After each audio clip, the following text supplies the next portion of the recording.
100 शब्द प्रति minute dictation start.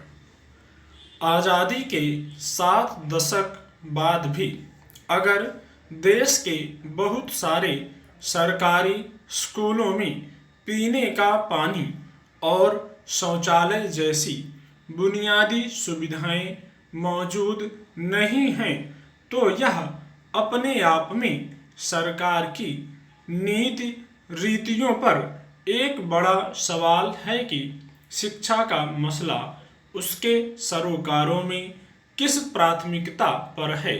यूं सरकारी स्कूलों में बुनियादी ढांचे को लेकर पहले भी तमाम प्रश्न उठते रहे हैं और अक्सर सरकार इस समस्या को दूर करने का आश्वासन देती रही है, लेकिन आज भी हालत यह है कि देश के 42,000 से ज़्यादा सरकारी स्कूलों में पीने के पानी की सुविधा नहीं है, जबकि 15,000 से अधिक स्कूलों में शौचालय भी नहीं है।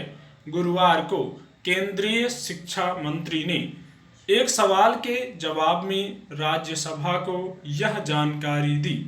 अंदाजा लगाया जा सकता है कि अक्सर आर्थिक चकाचौंध की तस्वीर के जरिए हर ओर विकास का जो दावा किया जा रहा है, उसके पीछे कौन से सबसे जरूरी क्षेत्र को बदहाली के बीच छोड़ दिया गया है। गौरतलब है कि पिछले कुछ सालों के दौरान देश भर में हर घर शौचालय को लेकर एक व्यापक अभियान चलाया गया, जिसके तहत बड़ी संख्या में लोगों ने अपने घरों में शौचालय बनवाए। मगर देश भर के हजारों सरकारी स्कूलों पर सरकार की निगाह क्यों नहीं पड़ी, जहां हर रोज सैकड़ों बच्चे पढ़ाई करने जाते हैं। पिछले कुछ दशकों में ऐसे तमाम अध्ययन सामने आए जिनमें यह बताया गया है कि सरकारी स्कूलों के प्रति बच्चों का आकर्षण कम होने का कारण वहां पेयजल और शौचालय जैसी बुनियादी सुविधाओं का अभाव है। जिन स्कूलों में ये सुविधाएं होती भी हैं, उनमें से ज़्यादातर जगहों पर आमतौर पर साफ सफाई की हालत यह होती है कि उसका उपयोग एक तरह का जोखिम ही होता है।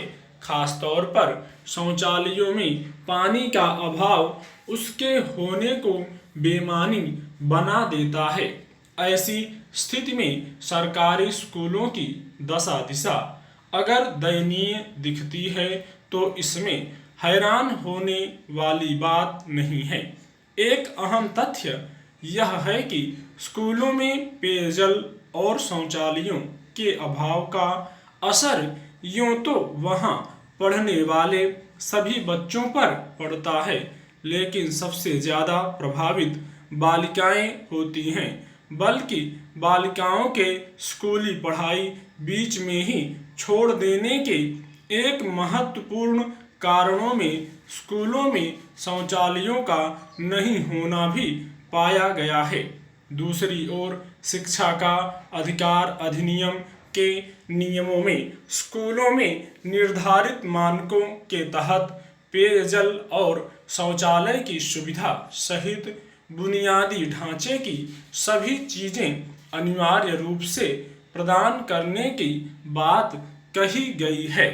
यह सुनिश्चित करना सभी सरकारों का दायित्व है, लेकिन अगर अब भी इतनी बड़ी तादाद में सरकारी स्कूल इन बुनियादी सुविधाओं तक से वंचित हैं, तो इसकी जिम्मेदारी किस पर आती है। सवाल है कि अगर स्कूलों में बुनियादी ढांचे के अभाव की इस तस्वीर की वजह से बच्चों की पढ़ाई लिखाई बाधित होती है और इस तरह शिक्षा के अधिकार कानून का हनन होता है, तो इसके कौन और किसके प्रति जवाबदेह होगा। विडंबना यह है कि एक ओर अर्थव्यवस्था के ऊंचे ग्राफ और बाजार की चकाचौंध का हवाला देकर देश के एक बड़ी आर्थिक शक्ति होने की तस्वीर पेश की जाती है, दूसरी ओर ऐसे तमाम स्कूल हैं जहां बुनियादी सुविधाओं का अभाव है। स्टॉप।